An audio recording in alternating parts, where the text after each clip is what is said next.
पहले प्रश्न के साथ। सेशन स्टार्ट होने से पहले अगर आप चैनल पर नए हैं तो चैनल को सब्सक्राइब कर दें, वीडियो को लाइक करके बेल आइकन को प्रेस कर लें ताकि जब भी नई वीडियो आए आपको अपडेट हो जाए। चलिए पहला सवाल है, वर्ष 2024 के पहले दिन इसरो ने ब्लैक होल के अध्ययन के लिए किस नाम से एक सैटेलाइट श्रीहरिकोटा से लॉन्च किया है। आपको पता होना चाहिए कि इसका नाम एक्स-रे पोलरीमीटर सैटेलाइट, इसे शॉर्ट में एक्सपोसैट कहा जाता है। इसे लॉन्च किया है कहाँ से लॉन्च किया है तो श्रीहरिकोटा से लॉन्च किया है। किसने लॉन्च किया है तो इंडियन स्पेस रिसर्च ऑर्गेनाइजेशन ने इसको लॉन्च किया है। अगला सवाल है, नववर्ष के पहले दिन किस राज्य में सामूहिक सूर्य नमस्कार करने का गिनीज विश्व रिकॉर्ड बनाया है। नववर्ष के पहले दिन किस राज्य में सामूहिक सूर्य नमस्कार करने का गिनीज वर्ल्ड रिकॉर्ड बनाया है तो ये गुजरात के हैं। ठीक है जी, गुजरात ने सामूहिक सूर्य नमस्कार करने का गिनीज वर्ल्ड रिकॉर्ड बनाया है। फिर हाल ही में स्क्वैश में वीमेन अंडर 19 में स्कॉटिश जूनियर ओपन 2023 का खिताब किसने जीता है। आपको बता दें कि इसमें अनाहत सिंह ने इसे जीता है। अनाहत सिंह ने इसे जीता है। किसे जीता है? स्क्वैश में वुमेन अंडर 19 में स्कॉटिश जूनियर ओपन 2023 का खिताब। ठीक है जी, किसने जीता है तो अनाहत सिंह ने जीता है। अगला है, हाल ही में इंटरनेशनल क्रिकेट में एक साल में सबसे ज़्यादा छक्के जड़ने का वर्ल्ड रिकॉर्ड बनाया है। मोहम्मद वसीम जो हैं यूएई की कप्तान हैं मोहम्मद वसीम, इन्होंने इंटरनेशनल क्रिकेट में एक साल में सबसे ज़्यादा छक्के जड़ने का वर्ल्ड रिकॉर्ड बनाया है। अगला, केंद्र सरकार ने गैर कानूनी गतिविधियाँ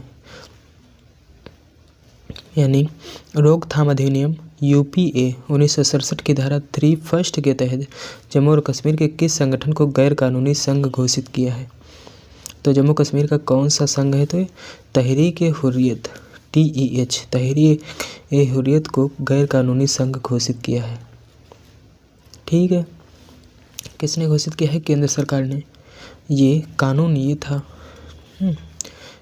ये था इस कानून के तहत गैर कानूनी गतिविधियां रोकथाम अधिनियम यानी यूपीए 1967 की धारा 3 फर्स्ट के तहत जम्मू कश्मीर का एक संगठन था, इसे गैर कानूनी संघ घोषित किया है। अगला है, हाल ही में भारत किस देश को पीछे छोड़ते हुए दुनिया का दूसरा सबसे बड़ा इस्पात उत्पादक देश बन गया है। तो ये जापान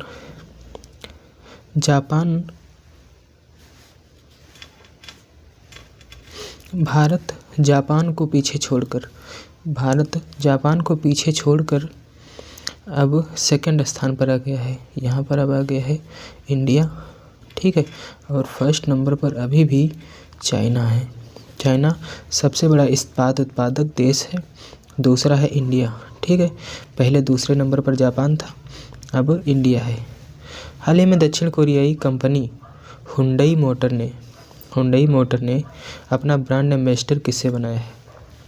अपना ब्रांड एम्बेसडर बनाया है हुंडई ने बनाया है दीपिका पादुकोण को अपना ब्रांड एम्बेसडर बनाया। हाल ही में चीन ने किस नाम से अपने पहले समुद्री ड्रिलिंग जहाज का अनावरण किया है।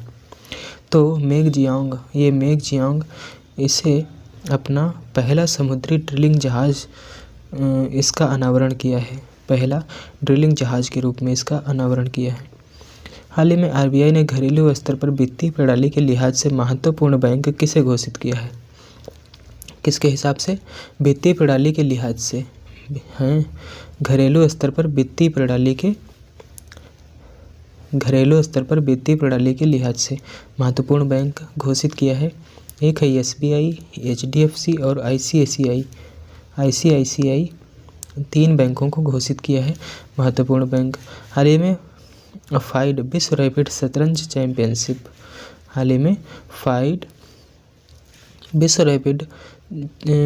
चैंपियनशिप का खिताब जीता है मैग्नस कार्लसन। ये नॉर्वे के रहने वाले हैं, मैग्नस कार्लसन ने।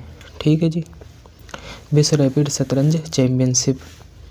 हाल ही में 4 दशक से अधिक समय से उग्रवादी हिंसा उग्रवादी हिंसा के शिकार पूर्वोत्तर के किस राज्य में केंद्र सरकार और उल्फा के बीच ऐतिहासिक समझौता हुआ है ना? केंद्र सरकार और उल्फा के बीच में ऐतिहासिक समझौता हुआ है असम में। असम में लड़ाई चल रही थी, वहाँ पर केंद्र सरकार और उल्फा के बीच में समझौता हुआ है। हाल ही में केंद्र सरकार ने सुकन्या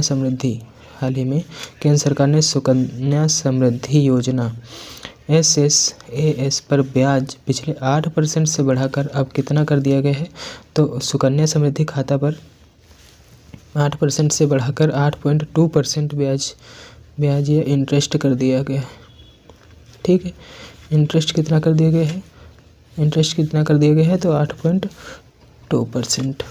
अगला है, हाल ही में किस सेना ने एडमिरल रैंक के अधिकारियों के पायलट्स का नया लोगो जारी किया है? तो ये जो भारतीय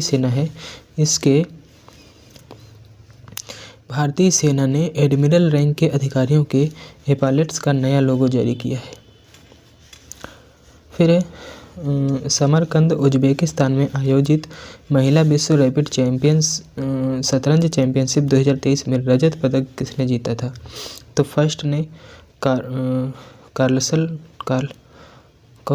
मैग्नस कार्लसन ने जीता है। ठीक है, और यहाँ पर महिला विश्व रैपिड शतरंज चैंपियनशिप 2023 में रजत पदक की बात करें अगर महिलाओं में, तो कोनेरू हम्पी ने रजत पदक जीता है। हाल ही में अमेरिका के बहुराष्ट्रीय न्यूज़ चैनल CNN ने किसे वर्ष 2023 का CEO ऑफ द ईयर चुना है? सत्या नडेला। माइक्रोसॉफ्ट के CEO जो हैं, इन्हें ही CEO ऑफ द ईयर चुना है। हाल ही में केंद्र सरकार ने CRPF का महानिदेशक नियुक्त किया है अनीस दयाल सिंह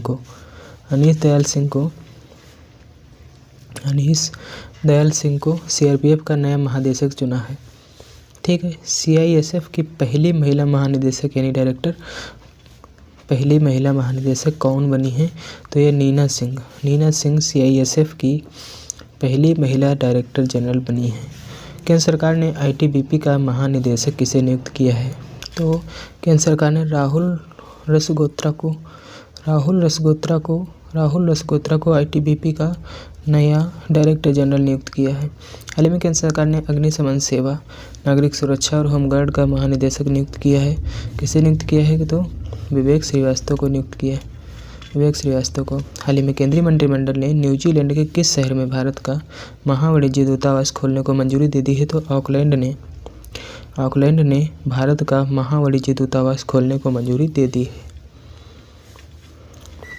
यूट्यूब पर 2 करोड़ सब्सक्राइबर का आंकड़ा पार करने वाले पहले विश्व के नेता बने हैं? तो नरेंद्र मोदी बने। हाल ही में विश्व भारती विश्वविद्यालय के शोधकर्ताओं ने किस नाम से रविन्द्रनाथ टैगोर के नाम पर एक बैक्टीरिया की खोज की है? तो पेंटोआ टैगोरी के नाम से खोज की है। किसकी? तो एक बैक्टीरिया की। अब है, हाल ही में भारत ने किस देश से खरीदे गए कच्चे तेल के लिए पहली बार रुपए में भुगतान किया है? तो UAE से, है ना। UAE से यानी सऊदी अरब से पहली बार कच्चे तेल के लेने के बदले में भुगतान किया है रुपए में। पहले वहाँ की मुद्रा दी जाती थी, लेकिन अब रुपए में मुद्रा दी गई है। वीडियो कैसी लगी कमेंट बॉक्स में ज़रूर बताएं और चैनल को सब्सक्राइब कर लेना, वीडियो को लाइक भी कर देना और दोस्तों तक शेयर कर देना। धन्यवाद।